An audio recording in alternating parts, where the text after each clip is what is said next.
SIT ವಿಚಾರಣೆಗೆ ದೂರುದಾರ ವ್ಯಕ್ತಿ ಹಾಜರು. ವಿಶೇಷ ತನಿಖಾ ತಂಡದಿಂದ 8 ಗಂಟೆಗಳ ಕಾಲ ವಿಚಾರಣೆ.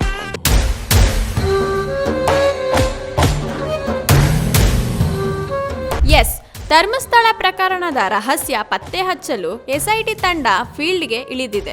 ಅನಾಮಿಕ ವ್ಯಕ್ತಿ ಎಸ್ಐಟಿ ಮುಂದೆ ಹಾಜರಾಗಿದ್ದು ಸುದೀರ್ಘ ವಿಚಾರಣೆ ಎದುರಿಸಿದ್ದಾನೆ. 8 ಗಂಟೆಗಳ ಕಾಲ ವಿಚಾರಣೆ ಎದುರಿಸಿ ಹೊರಬಂದ ಮುಸುಕುದಾರಿ ವ್ಯಕ್ತಿ ಅಜ್ಞಾತ ಸ್ಥಳಕ್ಕೆ ಶಿಫ್ಟ್ ಆಗಿದ್ದಾನೆ. ಎಸ್ಐಟಿ ವಿಚಾರಣೆಯ ಪ್ರಮುಖ ಹಂತ ಅಂದ್ರೆ ಶವ ಹೂತಿಟ್ಟಿರೋ ಬಗ್ಗೆ ದೂರು ಕೊಟ್ಟಿದ್ದ ಅನಾಮಿಕ ವ್ಯಕ್ತಿಯ ವಿಚಾರಣೆ ನಡೆದಿದೆ. ದೂರುದಾರನನ್ನ ಮಂಗಳೂರಿನ ಮಲಿಕಟ್ಟೆಯಲ್ಲಿರುವ ಎಸ್ಐಟಿ ಕಚೇರಿಗೆ ಕರೆಸಿ ವಿಚಾರಣೆ ನಡೆಸಿದೆ.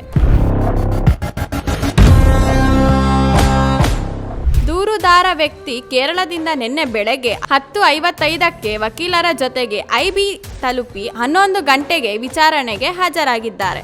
ಎಸ್ಐಟಿ ಕಚೇರಿಯಲ್ಲಿ ಎಸ್ಐಟಿ ಅಧಿಕಾರಿಗಳಾದ ಜಿತೇಂದ್ರ ದಯಾಮ ಹಾಗೂ ಅನುಚೇತ್ ವಿರಾಮ ನೀಡದೆ ಸತತ ವಿಚಾರಣೆ ನಡೆಸಿದ್ರು. ಸತತ 6 ಗಂಟೆಗಳ ಹೆಚ್ಚು ಕಾಲ ವಿಚಾರಣೆ ಮುಂದುವರೆಸಿದ್ದು ದೂರುದಾರನಿಗೆ ಪ್ರಶ್ನೆಗಳ ಸುರಿಮಳೆಗೈದಿದ್ದಾರೆ. ವೈಯಕ್ತಿಕ ಹಾಗೂ ಪ್ರಕರಣಕ್ಕೆ ಸಂಬಂಧಿಸಿದಂತೆ ಪ್ರಶ್ನೆಗಳನ್ನು ಕೇಳಿ ಉತ್ತರವನ್ನು ವಿಡಿಯೋ ಮೂಲಕ ದಾಖಲಿಸಿದ್ದಾರೆ.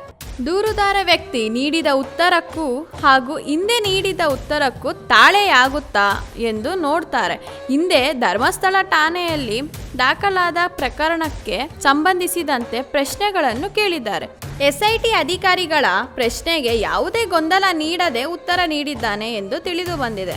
ಧರ್ಮಸ್ಥಳ ಪ್ರಕರಣ ತನಿಖೆ ವೇಗ ಪಡೆದುಕೊಂಡಿದೆ. ಎಸ್ಐಟಿ ಎಂಟ್ರಿ ಕೊಟ್ಟು ಸಮಗ್ರ ಮಾಹಿತಿ ಕಲೆ ಹಾಕಿದೆ. ಮುಂದಿನ ತನಿಖೆಗಾಗಿ ಎಸ್ಐಟಿ ತಂಡದ ಮುಖ್ಯಸ್ಥ ಪ್ರಣವ್ ಮೋಹಂತಿ ಕೂಡ ಜಿಲ್ಲೆಗೆ ಆಗಮಿಸುವ ಸಾಧ್ಯತೆ ಇದೆ. ಇನ್ನು 8 ಗಂಟೆಗಳ ಕಾಲ ವಿಚಾರಣೆ ಎದುರಿಸಿ ಹೊರಬಂದ ಮುಸುಕುದಾರಿ ವ್ಯಕ್ತಿ ಅಜ್ಞಾತ ಸ್ಥಳಕ್ಕೆ ಶಿಫ್ಟ್ ಆಗಿದ್ದಾನೆ.